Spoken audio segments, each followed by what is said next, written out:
Grieving Karen tries to force me to get a tattoo. I'm an understanding woman, so I get that my sister is dealing with a lot of grief after losing her baby. I'd like to support her, but right now it feels like her most recent demands are a bit out of line. She wants everyone in the family to get inked up with tattoos of her lost child. The thing is, I have several reasons for not wanting to do this. I tried to offer a compromise that I thought was fairly understanding, however, it looks like that won't be good enough. So a while ago, my sister Mary lost her infant daughter. As a way to cope with her grief, she's decided to get a very large photorealistic tattoo of the baby, and she's requested that everyone in our immediate family do the same thing as a way to show support in this difficult time. This includes my mom, my dad, my brother, and me. Now, of course, the loss of the baby is a complete tragedy, and I want to help Mary however I can. We've never gotten along, to be honest, but I recognize this is more important than our bad relationship. But I simply can't go through with the tattoo thing. For starters, I have a phobia of needles, and as I said, the tattoo is very large, so it's going to take several hours, if not several sessions for sure. Secondly, Mary added some religious imagery to the design. She's a devout Catholic, and being an atheist due to childhood trauma reasons that are neither here nor there, I simply do not feel comfortable having that on me. Lastly, my personal finances are not the best at the moment, and Mary expects us to pay out of pocket for the tattoo, which would cost more than I can afford. The baby was named after a flower. Think something like rose.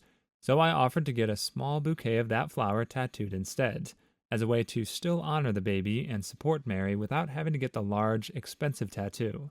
Mary wasn't okay with this. In fact, she was very upset and called me selfish, saying that as a grieving mom, her feelings have priority over mine. And her baby was a beautiful little girl, so I should feel privileged to have the tattoo, and I'm a horrible human being for arguing with her while she's mourning her child. Of course, I understand her point of view, but I also don't feel like her loss, terrible as it is, gives her any right or say over my body. I discussed this with other people, and reactions were mixed.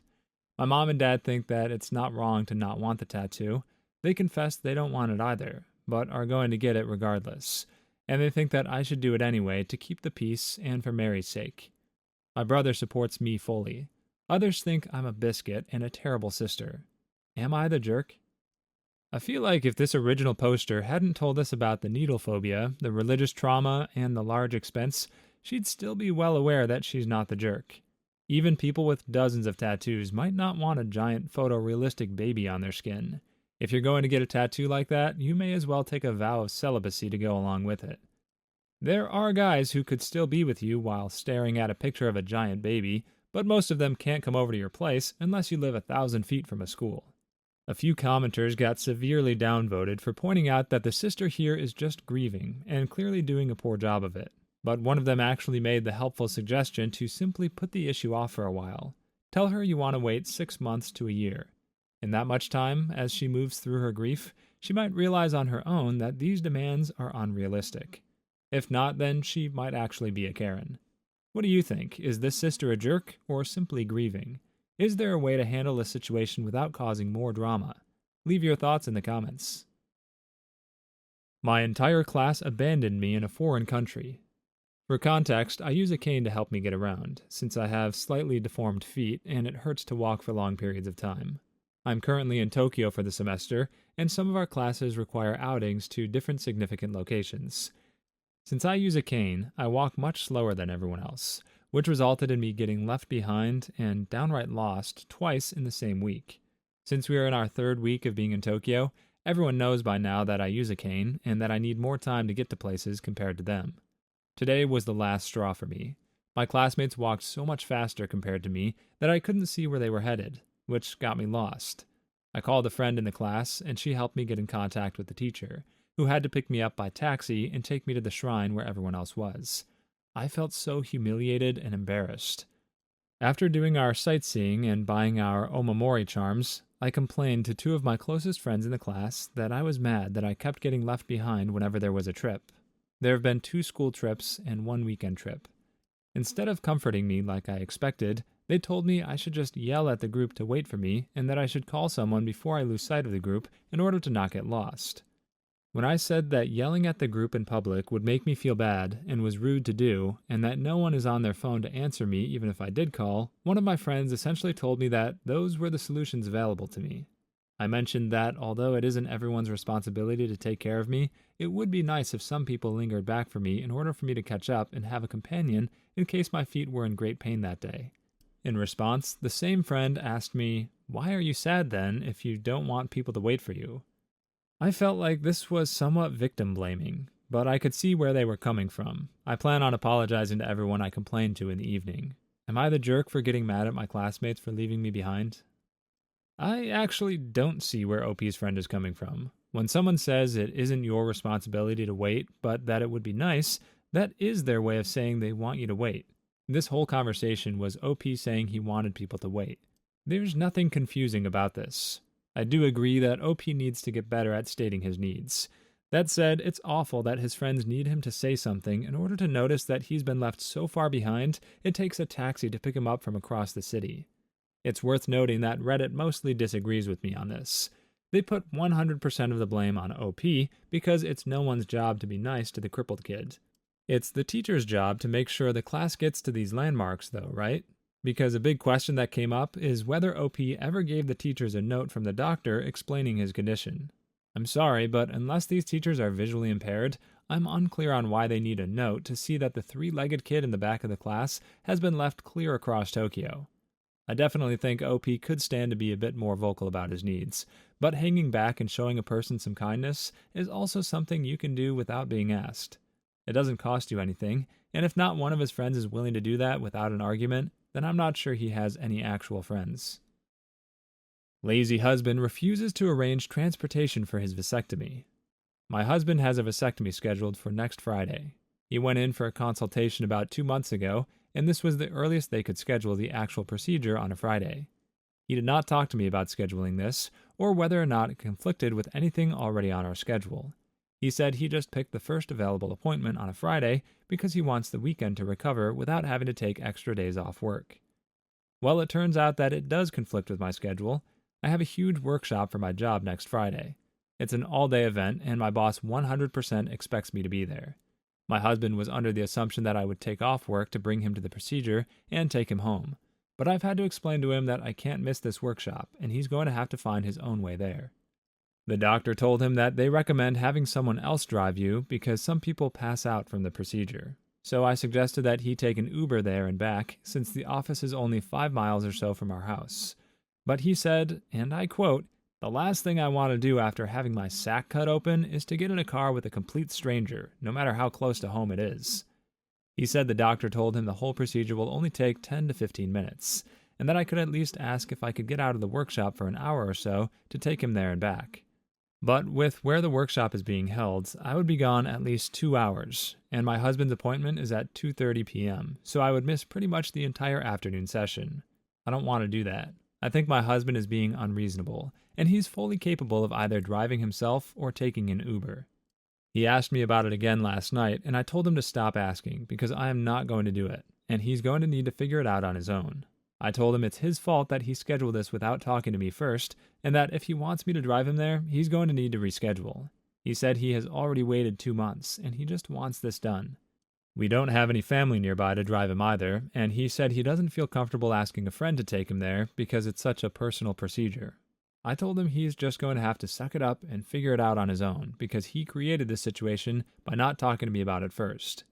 He's barely talking to me now, and he said he feels like I'm putting my job above him in our relationship. I told him that's ridiculous because it's not like this is life or death. He'll be in and out in 20 minutes, and then spend the whole weekend sitting on a couch watching football and playing video games while I do everything around the house. He'll be fine, but he still thinks I'm being a jerk because I won't take off work to drive him there and back. There are a few reasons the husband's right to think OP's a jerk, and she left most of them out of her story. First of all, she never even talked to her boss about whether she could leave the workshop. In fact, it's not even mandatory. She's simply looking forward to it because it's on a subject that interests her. Second, the husband texted her with his appointment date as soon as he got it. She just forgot to check the text for 2 or 3 weeks. Third, she's the one pushing for him to get a vasectomy in the first place, but she doesn't feel the need to be there for him because it's not as big a deal as tubal litigation. Don't feel like you need to correct me in the comments, that's literally what she calls it. And she's right that it's a bigger deal, but that still sounds awful to say. The husband comes across as a bit of a jerk too. The comments assume she puts work before her marriage, partly because they had to move for her job, which is why he has no close friends in the area. But that was something they probably discussed beforehand. And wanting to go to a workshop, especially when she says in the comments that it's a one-time event, is perfectly natural. He's capable of rescheduling his procedure. She can't reschedule this workshop. And honestly, it's crazy that she should have to take 2 hours out of it when an Uber would take 5 minutes. The driver doesn't care that you just had your brain bag cut open. They don't even have to know about it. But my biggest problem with both of these two is that they don't even talk to each other. This workshop was apparently on her schedule for 6 months, and she never mentioned it to her husband. Why? She was excited about it. Do they not talk about things that are happening in their lives? Even this vasectomy, which seems so important to both of them, didn't get mentioned for 3 weeks after it was scheduled. The communication in this marriage isn't just bad, it's non-existent. I really don't get why you'd get surgery for a woman that it doesn't sound like you want to be with in the first place. If you made it this far in the video, consider liking and subscribing for more videos coming. My wife's ex-husband lied to keep her from getting a job. I married my wife a year ago. She's divorced from her ex-husband Joseph, and they share custody of their daughter Mia. Joseph has always been a nasty instigator. He tends to start arguments and sets everyone up to argue with each other. Whether it be me, my wife, her family, or others, somehow framing me as the cause for all the terrible things happening. Anyway, my wife has been trying to find a job, and finally got an opportunity to work at a decent company not too far from where we live. She had an interview and was waiting for a response when the company called and told her that her husband contacted them and told them that she had a bunch of issues, which resulted in her getting disqualified for the position. She came and yelled at me, accusing me of sabotaging her career and trying to control her while ruining her reputation. I swore that I had nothing to do with it, but she said the company said that her husband contacted them. They refused to reveal his contact info. I figured it was Joseph, especially when he hinted about it. He'd usually call to brag after causing an issue and making me the bad guy. I didn't wait for his call this time. I called him myself, put him on speaker, and had my wife listen. I lured him into confessing and bragging about impersonating me and ruining the opportunity for my wife. My wife was furious. She left, and there was a huge argument at Joseph's house. He called me, yelling and saying that I set him up and that my wife won't get off his back about it now. And moreover, his daughter, Mia, is now not speaking to him. He said I should have minded my own business, since this wasn't about me. But I said that he was the one who tried to set me up. Anyways, he's angry and is still making a fuss about me invading his privacy and keeps giving me grief about it. I honestly think the real jerk in this story is the employer. What kind of company denies someone a job because some random, unverified person called and claimed they had a bunch of vague issues? There's an employment lawyer in the comments claiming she could actually prove discrimination since literally the only thing they knew for sure was that they were taking a man's word over a woman's. I know there are some terrible employers out there, and some of them are stupid. But this feels like such a basic mistake that I've been having trouble believing it. Partly because it's crazy that they even would have told her why she wasn't getting hired. Most companies don't give you that information. I'm also unclear on why the wife would have blamed OP at all if her ex has a history of trying to pin drama on other people. It sounds like he's the source of basically all drama in this family. When there's exactly one cartoon villain in your life, you don't need to ask who robbed the orphanage or poisoned the waterhole. It was Snidely Whiplash every time. He even got caught because he couldn't resist a villain monologue. Of all the tropes to make it into these stories, I really didn't think the villain monologue would ever be one of them. But here we are. Spiteful girlfriend is using food to get back at me. I don't like cooking. Before my partner moved in, I used to eat out almost every day. She, on the other hand, likes cooking. She's good at it, and she claims that's how she expresses her creativity. I like her food. She's a great cook. She used to cook a big meal every few days, like a big batch of spaghetti, and it would normally last us for 2 days, plus leftovers. She also prepares lunches for her and myself almost every day. She prepares them in advance in the evening, so they're ready in the morning. It's great, but the issue started to arise when she started asking me to clean up after her. She claims that she's tired after cooking everything, and she doesn't like to clean up. I told her that I don't like it either, and it's unfair that she gets to do something she likes and then expects me to do the hard part. I also told her that I never asked her to cook for me. She does it out of her own free will, so she shouldn't force me to clean. After this conversation, she started making her own meals and stopped cooking for me. I felt that she was just being petty. It's not like she doesn't have to clean up this way, so she's not proving anything. I don't mind eating out anyway, but I told her that if she wants to cook using my kitchen in my house, where she just pays for groceries and utilities, she either has to cook for both of us or stop it altogether. She left a few days after that to stay with her mother. I'm most likely going to break up with her anyway, because she just showed her true colors and her immaturity. Edit 1. I want to explain why I take issues with her cooking just for herself like this. She cooked one big meal every few days. When she stopped cooking, she started making smaller portions every day. She spends more time in the kitchen now and has a lot more to clean. She wastes her time. She could be doing other more productive things, or we could just spend this time together as a couple. We used to watch TV shows in the evening. It was our time we spent as a couple. We would laugh together and comment on them. Now, instead of 3 episodes a day, she only had time for 1, and sometimes even that was too much. It's a small issue, I know, but it's small issues like this that add up. She was making a point about cooking, but it started to affect our relationship as a whole. This was what hurt me the most. And again, the TV show is a small thing, but it was the time of the day where we really bonded. It hurts that she was willing to take this away over food. She spent more time in the kitchen to make food just for herself, while she could make food for both of us and have more free time. What exactly is this proving? That she doesn't care about quality time with her partner? Edit 2. I'm an artist myself. I mostly paint and sculpt. After I'm done expressing my creativity, there's a huge mess.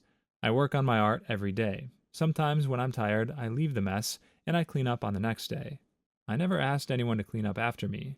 I also suggested that if she's tired, she can leave the kitchen messy and clean it up on the next day. That's not a problem.